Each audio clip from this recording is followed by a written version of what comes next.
Nós estamos de volta com o programa Ação Nacional, que hoje fala mais sobre o caso de espionagem do governo norte-americano com o governo brasileiro. Um problema que pede mais atenção a todos nós cidadãos, já que isso reflete também no nosso dia a dia. Gostaria de reforçar a participação do professor Márcio Sampaio de Castro, professor do curso de Relações Internacionais da FACAMP, e agora recebendo também aqui no programa Ação Nacional o coordenador do curso de Relações Internacionais da FAAP, Marcos Vinícius de Freitas. Seja muito bem-vindo, Marcos. Muito obrigado.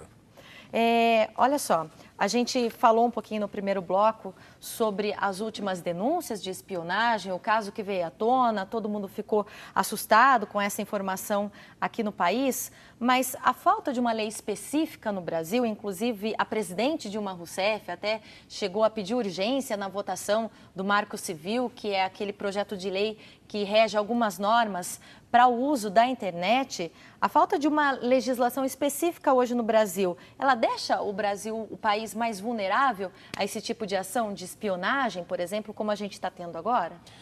Eu acredito que aí não é um problema tanto de regulamentação legal, porque a questão da espionagem ela está muito mais relacionada a aspectos relativos, por exemplo, à tecnologia que o país tem a capacidade de desenvolver.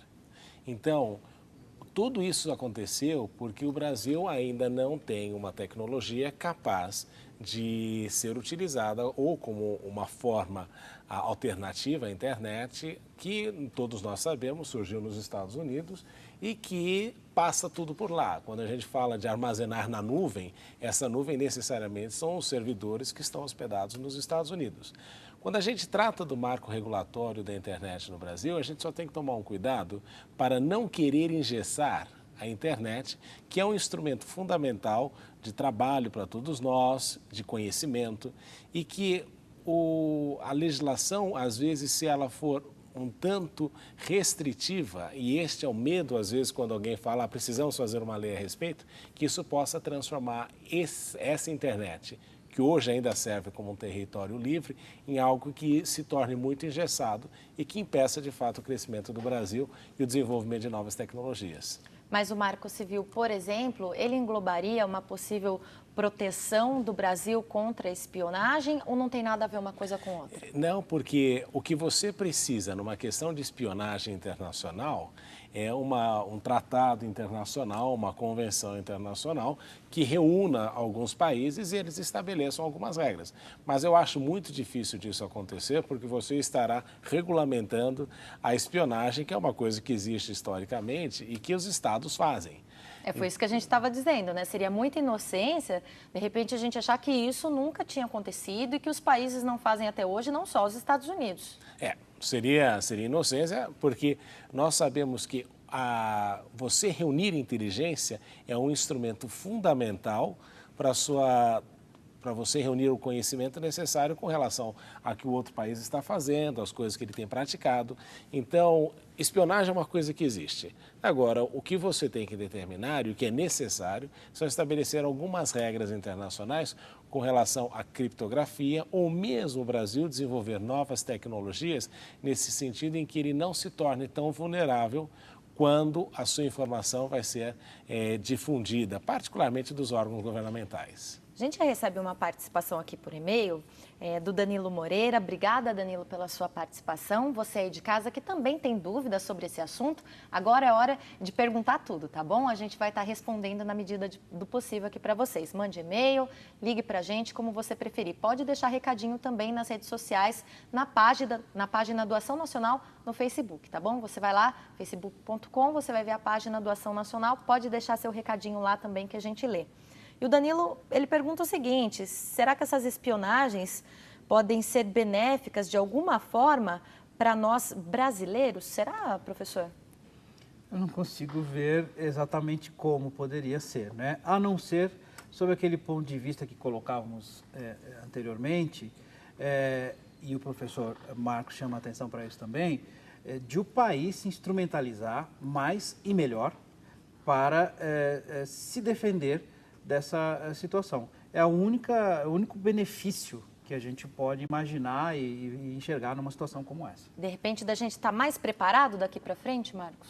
Eu acredito que passa aí por uma reformulação da nossa estratégia de defesa, que não é somente espionagem. Espionagem é um ponto pequeno, mas passa por uma questão de melhorarmos o nosso equipamento militar, melhorarmos a nossa capacidade de resposta militar, melhorarmos a proteção de nossas fronteiras. Então, se essa questão da espionagem for servir como instrumento para que o país passe a discutir a necessidade de reformular a sua defesa e, de fato, entender que uma potência como o Brasil, que é a 7ª economia do mundo, precisa ter um exército, uma marinha, uma aeronáutica que corresponda a isso, aí sim eu vejo com bons olhos. Mas se nós formos falar só de uma discussão pontual, de criptografia, que feriu a soberania, nós vamos estar perdendo tempo. Não é uma questão de privacidade só. Não é só uma questão de privacidade, porque isso aconteceu justamente porque existe, de alguma maneira,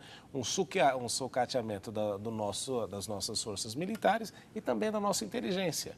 Então, é a típica situação que, se você tomar uma resolução pequena, você não resolve o problema. É como se o paciente tivesse câncer, sentisse muitas dores, uma das dores é a dor de cabeça, ele decide tratar aquilo com aspirina.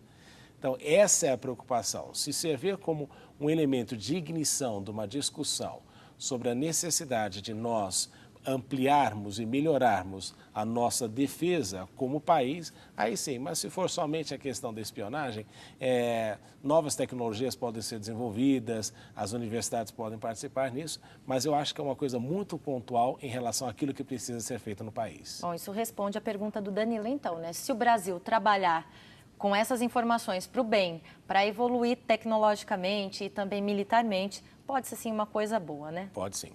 Olha, e na segunda-feira, o ministro das Relações Exteriores se reuniu com o embaixador americano e nós vamos ver quais foram as reivindicações formais do governo brasileiro.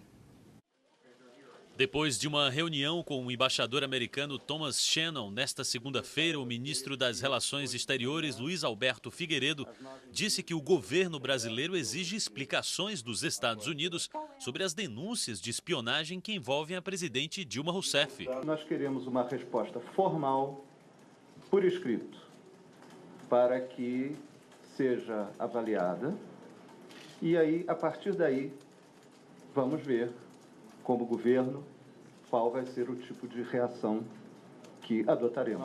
Isso representa uma violação inadmissível e inaceitável da soberania brasileira, como disse o ministro da Justiça ontem. Esse tipo de prática é incompatível com a confiança necessária a uma parceria estratégica entre os dois países. A violação da soberania não pode acontecer sob nenhum pretexto, mesmo para investigação de atos ilícitos.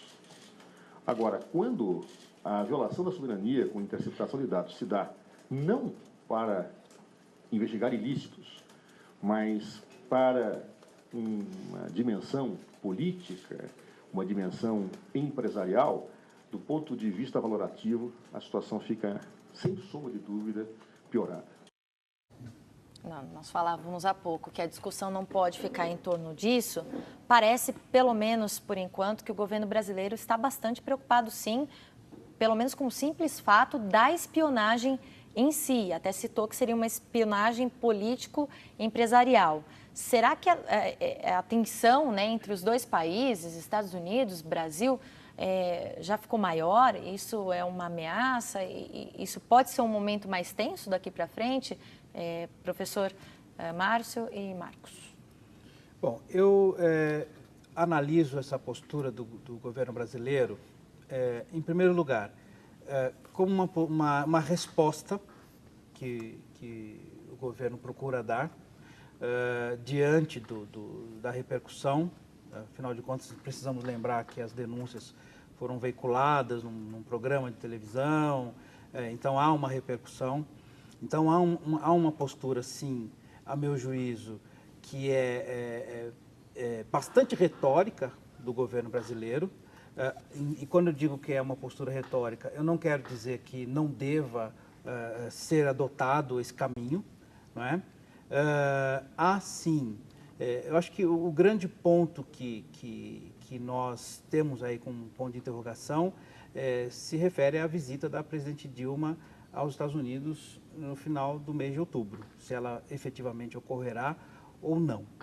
Por quê? Porque o encontro de ontem do chanceler Luiz Figueiredo nos Estados Unidos com a secretária Susan Rice, se a gente pegar e analisar o pronunciamento, né, a nota que o governo americano publica, é inconclusivo, né? Não, temos ali muitas palavras, mas objetivamente não se disse nada, não é? Então, a situação me parece um pouco ainda em suspenso. É difícil a gente avaliar. Teve Agora, um silêncio do outro lado, né? Exato. Né? Professor, o outro lado que você diz... dos Estados Unidos. Não, os Estados Unidos chegaram a publicar uma nota, né? Ontem. Mas é uma nota inconclusiva. Não sinaliza de que, olha, não, erramos e vamos mudar. Não há uma sinalização objetiva nesse sentido. Essa nota é inconclusiva, professor Marcos? Dá para esperar algum tipo de resposta mais concreta daqui para frente? Será que a gente vai ter esse posicionamento? Eu acho que a resposta vai ser diplomática, no sentido de que ela vai dizer algumas palavras, mas no fundo não vai se alterar nada no conceito. Eu concordo com o governo brasileiro de ter uma posição, afinal, foi pego no ato, houve uma denúncia, houve uma divulgação, e o governo brasileiro tem que adotar uma postura aí de repúdio à prática e o fato de ele ter sido espionado. É um fato a denúncia veio de uma notório. forma que chocou também, né? A forma como foi feita, a apresentação, tudo isso, isso denota aí uma situação em que o governo tem que ter, afinal, o país ainda é soberano, ele tem algumas coisas que ele tem de proteger, que são as suas instituições. Mas não há de se esperar que os Estados Unidos vão alterar as práticas por algumas razões. Primeiro, os Estados Unidos ainda são a potência militar número 1 do mundo, eles gastam muito, desenvolvem tecnologia, utilizam a espionagem para fins de terrorismo, afinal, ontem nós comemoramos, não nós comemoramos, mas ontem foi o 11 de setembro, que foi resultado de espionar, parar os ataques terroristas foi resultado de espionagem. Então, é muito difícil você chegar para o governo americano, um governo que sofreu um grande ataque terrorista, dizer que ele vai ter que parar de fazer espionagem. E a grande questão é como você utiliza isso. Então, o Brasil firmar uma postura de que tem que ter algumas regras ou mudar a sua postura interna com relação àquilo que vai fazer, é um bom sinal. Mas agora, se ficar somente na retórica diplomática, se a presidente Dilma eventualmente decidir optar por não visitar os Estados Unidos, eu acho que é uma decisão que não é interessante para o país, particularmente no momento em que a nossa situação econômica não apresenta uma elevação no nosso crescimento econômico. Então, uma parceria comercial mais aprofundada com os Estados Unidos, com certeza, vale muito mais do que a briga atual.